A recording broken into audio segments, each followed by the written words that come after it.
I came home to a sold sign. My own stepfather stole my house. He left for his dream vacation. But when he returned, reality hit hard.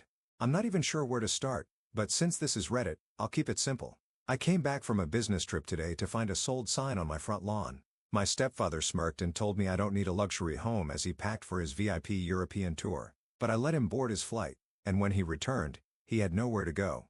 Before I explain how that happened, let me introduce myself. My name is Ethan. I'm 28 years old, and I work as a structural engineer. My job pays well, but it's exhausting. I spend more time on site than at home, traveling between projects. The one thing that kept me sane was my house, my own place, or so I thought. Because as of today, my house no longer belongs to me. You don't need a house like this, kid. I knew something was off the second I turned onto my street. I'd just gotten back from a 3-week business trip out of state. I was exhausted, running on 3 hours of airplane sleep, and just wanted to take a shower and crash on my couch. But as I pulled up to my house, I saw something that made my stomach drop. A bright red and white sold sign stuck into my front lawn. I slammed on the brakes so hard my tires screeched. My brain refused to process what I was seeing. No, that had to be a mistake. I pulled into the driveway and practically ran to the front door, my work bag still slung over my shoulder. But before I could get inside, I heard his voice. Richard, my stepfather. He was inside my house, packing up my things. I stormed through the front door, hard hammering. What is going on? Richard barely looked up from sealing a box with packing tape. Oh, hey, kiddo. You're back earlier than I thought. Kiddo. He always called me that. Like I was still some clueless teenager and not a grown man who had worked for everything he had. I dropped my bag onto the floor. Why is there a sold sign on my lawn? Richard let out a dramatic sigh, like I was the one inconveniencing him. We sold it. My stomach twisted. We? I took a step closer. What do you mean, we? Richard set down the tape and looked at me like I was being slow.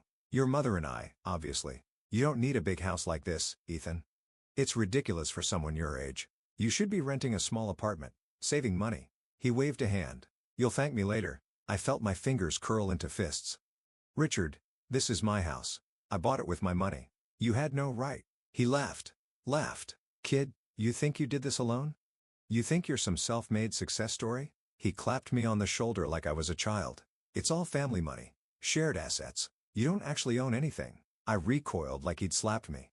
Family money? Shared assets? No, that was a lie. How they stole my house? Here's where things get technical. Yes, I paid for the house. Yes, I made every mortgage payment, but the house was originally bought when I was 23, too young to get a good loan on my own. My credit was solid, but the bank still required a cosigner. And my mother? She volunteered my stepfather. It's just paperwork, Ethan, she had said at the time, waving away my concerns. It'll still be your house. So I signed the documents, believing my name was on the deed.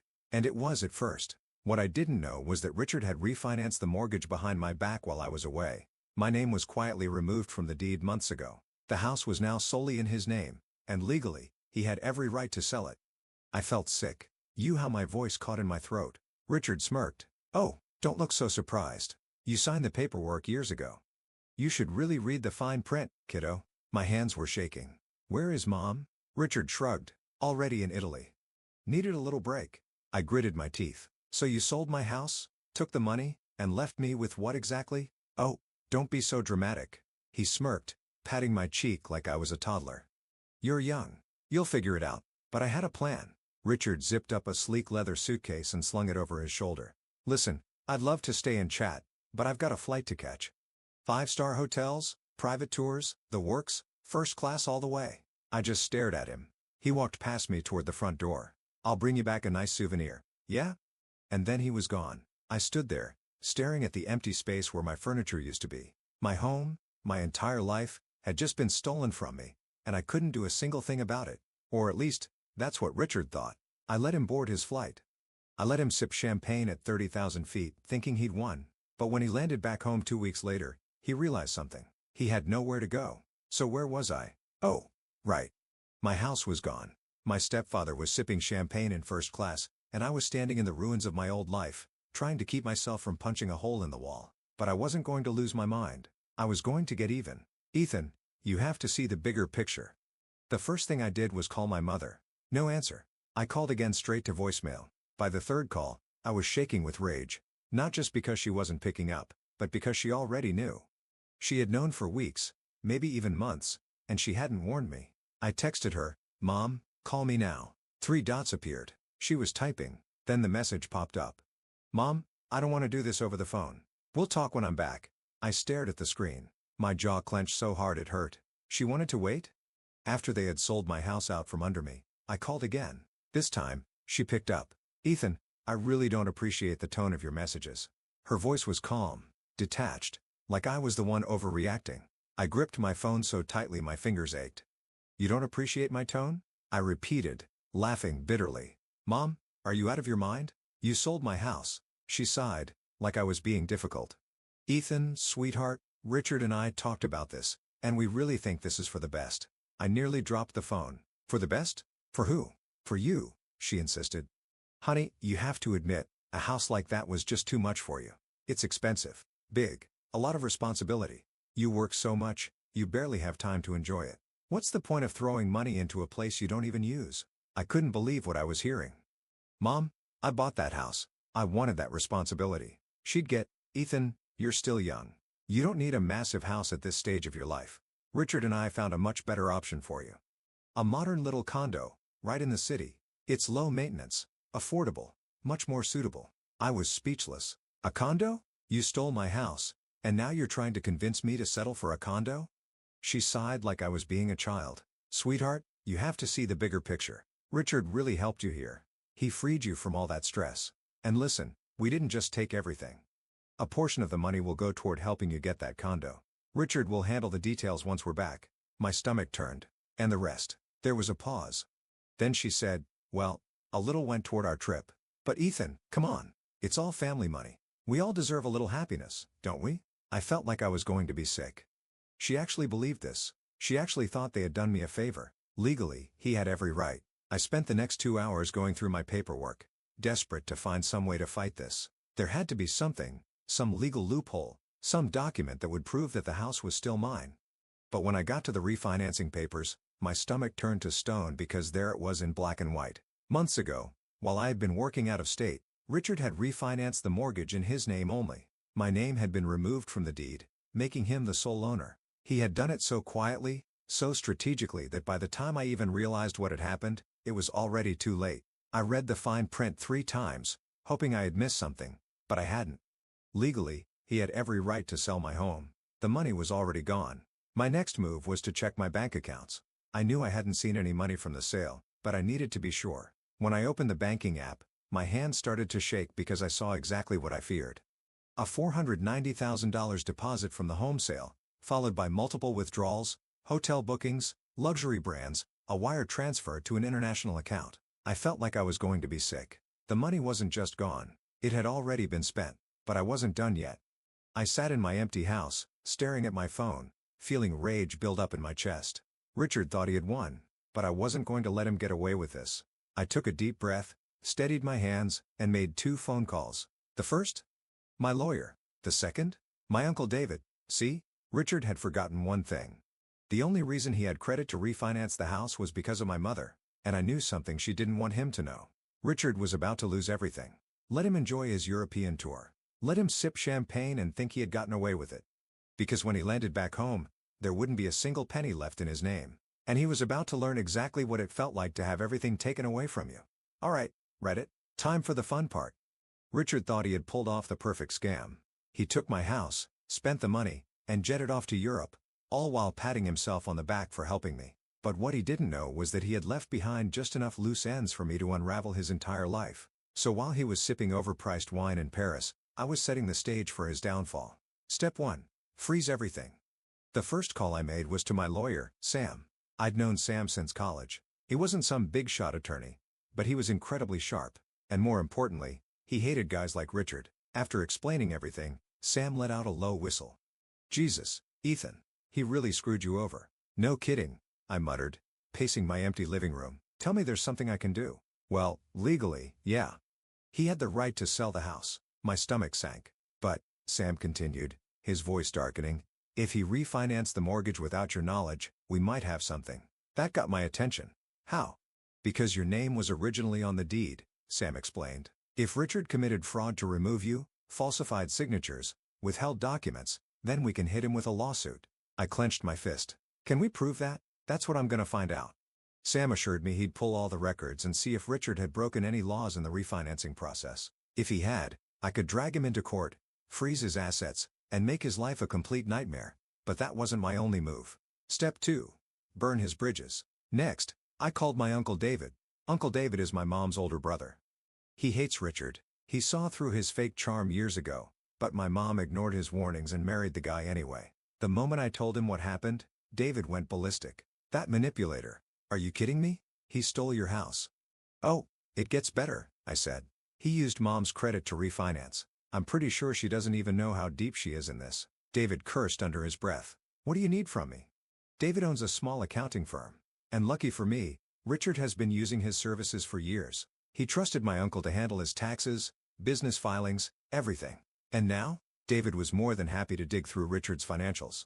If there's anything shady in his books, I'll find it, David promised. And if he's evading taxes, he's gonna have bigger problems than you. I grinned. That's exactly what I was hoping you'd say.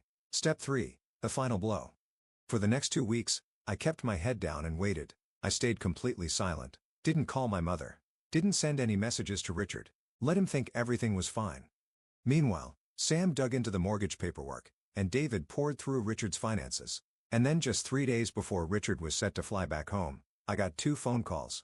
The first was from Sam. Bingo, he said. Richard committed mortgage fraud. Apparently, Richard had forged my signature on some documents to push through the refinancing without my consent. That meant his entire sale of the house was illegal, which meant I could sue his ass off. Send me everything, I told Sam. We're bringing him down. Then an hour later, David called. You're gonna love this, he said, almost laughing.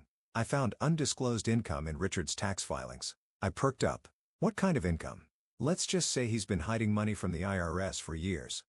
Hundreds of thousands in under-the-table cash, all unreported. If I make the right phone calls, he's gonna have a serious audit on his hands.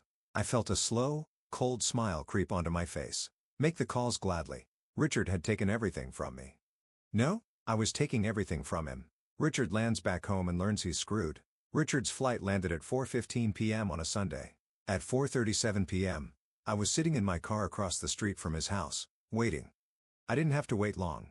A black Uber SUV pulled up, and out stepped Richard, dressed in a designer coat and looking smug as ever. I watched as he rolled his suitcase up the driveway, humming to himself. And then he reached the front door, punched in the key code, and nothing happened.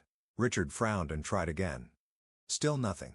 Then the door swung open, and there stood my mother. And she did not look happy. Even from across the street, I could hear their voices. What, Linda? Why is the code not working? My mother folded her arms. We need to talk. Richard tried to step inside, but she blocked the doorway. Not out here. Just let me in. Richard, she said, her voice suddenly trembling. The bank froze our accounts. His expression changed instantly. What? I don't know what happened, she cried. Everything was fine. And then this morning, I tried to withdraw money, and they said the account was locked. Richard's face turned pale. Very, very pale. Then his phone rang. He answered, stepping away from my mom. And that's when I saw it. His entire body stiffened. He started yelling into the phone. I knew exactly who he was talking to because the IRS audit notice had just landed in his inbox. His tax fraud had just been exposed. His illegal mortgage had just been flagged. His entire financial life had just collapsed, and he had no idea who did it. I drove away smiling. I could have stayed and watched. I could have walked up to Richard, stared him dead in the eyes, and told him exactly what I had done. But I didn't, because the best revenge is letting him realize all on his own that he lost. I lost my house. But Richard, he just lost everything. Alright, Reddit, buckle up because this is where it gets really good. Last time, Richard landed back home only to find his bank accounts frozen, his tax fraud exposed, and my mother blocking him from entering their house. He had no idea what was happening, only that his entire financial life was crumbling around him. But that was just the beginning, because now, it was time to watch him drown. Who did this? I didn't stick around to watch Richard lose his mind in real time. Instead, I drove home, made myself a drink, and waited for the inevitable call from my mother. It didn't take long. At exactly 6:42 p.m., my phone lit up with her name. I let it ring, then ring again and again. Finally, I picked up. Mom, her voice was shaking. Ethan, do you know what's happening? I leaned back in my chair, sipping my whiskey. Depends. What's wrong? She let out a panicked breath. Richard's accounts are frozen. The IRS is investigating him for tax fraud, and the mortgage company is saying there's a legal dispute over the sale of your house. I pretended to be shocked. Well, sounds like he's having a really bad day. Ethan, she snapped. This isn't funny. Did you do something? I let the silence stretch. Then I said, very calmly, you and Richard stole my house. She flinched. I could hear it in the way she exhaled sharply. Sweetheart, she started, her voice softening. You have to understand. We were thinking about your future. The house was just too much responsibility for you. I laughed, low and dark. Responsibility? That's your excuse? You stole everything from me, and now you're upset that Richard is facing consequences. Ethan, she whispered, he's going to lose everything. I smiled. Good. There was a sharp intake of breath. You don't mean that. Oh, I do, I said. Because guess what, Mom? He's not the only one losing everything. Richard had nowhere to go. I found out what happened next from Uncle David, who had front row seats to the meltdown of the century. After hanging up on my mother, I texted David. Me. How bad is it? David. Bad. David. Richard tried to take money out of one of his business accounts. Frozen. David. Tried to call his tax guy. Found out the IRS is auditing him. Panicked. David. Then he tried to get into the house. And Mom. Me. What? David. Mom kicked him out. I sat up straight. Mom kicked him out? Me? You're kidding. David. Nope. She's freaking out. She doesn't want to get caught in his mess, so she locked him out and told him to fix his own problems. Me. Where is he now? David. No clue. But if I had to guess, he's sleeping in his car. I couldn't stop grinning. Richard had spent the last 10 years lording over me, treating me like some stupid kid who needed his guidance. And now he was homeless. Ethan, please, we need your help. A day passed, then another. On the third day, my phone rang again. Mom. I let it ring. Then ring again. Then, finally, I answered. Mom, her voice was strained. Ethan, we need to talk. I set my drink down. About what? She hesitated. Then, Richard he's in trouble. He has nowhere to go. He's sleeping in a motel, but I laughed. Oh, no. Not a motel. How tragic. Ethan, she pleaded. Please, we need your help. I leaned forward. You need my help? You mean, the same child who wasn't ready for the responsibility of owning a house? The same guy you stole from. Sweetheart, where's the money, Mom? I cut her off. Where's the money from the house? Silence. Then quietly, it's gone. I closed my eyes, feeling a deep, satisfied burn in my chest. Of course, it was. They had spent it all. First-class flights, luxury hotels, shopping sprees in Paris and Rome. They had burned through nearly $500,000 in weeks, and now they had nothing. I took a slow breath. Let me get this straight. You stole my house, sold it, blew the money, and now that Richard is homeless, you expect me to fix it. Her voice cracked. We made a mistake. I smiled. Yes, you did. Then I hung up. Richard finally breaks. That should have been the end of it. But Richard? He wasn't done yet. That night, at exactly 11:47 p.m., I heard a knock on my door. I checked the peephole, and there he was. Richard. His usually slick-back hair was a mess. His suit was wrinkled. His eyes bloodshot. He looked like he hadn't slept in days. I opened the door just enough to lean against the frame. Richard. He let out a shaky breath. Ethan, No. I cut him off. Whatever you're about to ask, no. His jaw tightened. I just need some time. A place to stay while he laughed right in his face. He flinched. Then, very slowly, I leaned in and whispered, this isn't your home anymore. I watched his face twist. Anger, shame, desperation, all flashing at once. You selfish child. I stepped back and slammed the door in his face. He pounded on it. Ethan, you selfish person. I locked the deadbolt, and then I walked away. His shouting faded as I grabbed a beer, sat on my couch, and turned on the TV. Richard was done, and I had one. All right, read it? This is it. The final part. Richard had lost everything. His bank accounts, frozen. His tax fraud, exposed. His wife, locked him out. His reputation, destroyed. And now he was standing outside my door begging for help like a fool who played himself. So how did it all finally end? Well, it was even better than I expected. The last desperate move.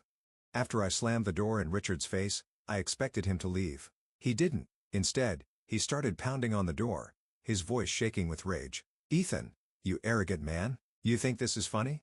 Let me in. I took another sip of my beer, calm, unbothered. You're wasting your energy, Richard, I called out. You should be saving it for when the IRS starts knocking. Silence. Then boom. He banged on the door. Let me in. You never appreciate anything. Do you? I sighed. Then without another word, I pulled out my phone and dialed 911. Yeah, hi. I said casually. There's a man outside my house trying to break in. He's screaming threats. No, he doesn't live here. Yes, I'd like someone to come get him. I peeked out the window just in time to see Richard stumbling back from the door, looking around wildly. He was probably realizing he was about 5 minutes away from getting arrested. He muttered something under his breath, then took off down the street like a defeated man. And that was the last time I saw him in person. The final blow. In the following weeks, Richard's life collapsed completely. The IRS audit went through. Not only did they uncover years of tax evasion, but they also found undisclosed overseas accounts, which triggered a full-blown federal investigation. The fraud case moved forward. My lawyer, Sam, to Richard apart in legal filings. Turns out, forging someone's name on a mortgage document? That's highly illegal. My mother filed for divorce. Yep, the moment she realized Richard was dragging her down with him, she jumped ship, froze their shared accounts, hired her own lawyer, and kicked him out for good. I'd love to say she did it because she finally grew a conscience, but no, she did it because she was scared. I wasn't mad about it. In fact, it was perfect because now, Richard had nowhere to go. Where's Richard now? Here's the best part. I hadn't heard anything about Richard for months, but then a few weeks ago, I ran into Uncle David at a coffee shop. We sat down, caught up, and then I finally asked, "So where did Richard end up?" David grinned. "You're gonna love this. Turns out, after Richard lost everything, he tried to flee the country. Yeah, he actually booked a flight and tried to disappear, but there was one small problem. The IRS had already flagged his passport, so when he tried to board the plane, they arrested him at the airport." I nearly choked on my coffee. "You're serious?" David laughed. "Dead serious. Last I heard, he's trying to fight the charges, but between the fraud case, the tax evasion, and the debts, he's screwed." I sat back in my chair, exhaling slowly. It was over. Richard was done. And as for me, well, I got my money back. Not all of it, of course. The house was gone, but between the lawsuit settlement and damages, I walked away with a very nice chunk of change.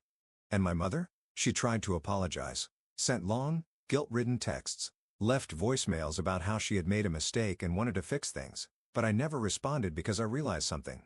She was never really on my side. She had stood by Richard until it was no longer convenient. And me? I was just collateral damage, so I cut her off. For the first time in my life, I had no family obligations. No guilt, no weight dragging me down. Just freedom, and wow, did it feel good? Final thoughts. A few months ago, I was homeless and betrayed. Now, I have a new place, a fresh start, a bank account full of Richard's money. And best of all, I sleep like a baby every night because I know somewhere out there, Richard is lying awake in a prison cell wondering where it all went wrong. And that's the sweetest revenge of all.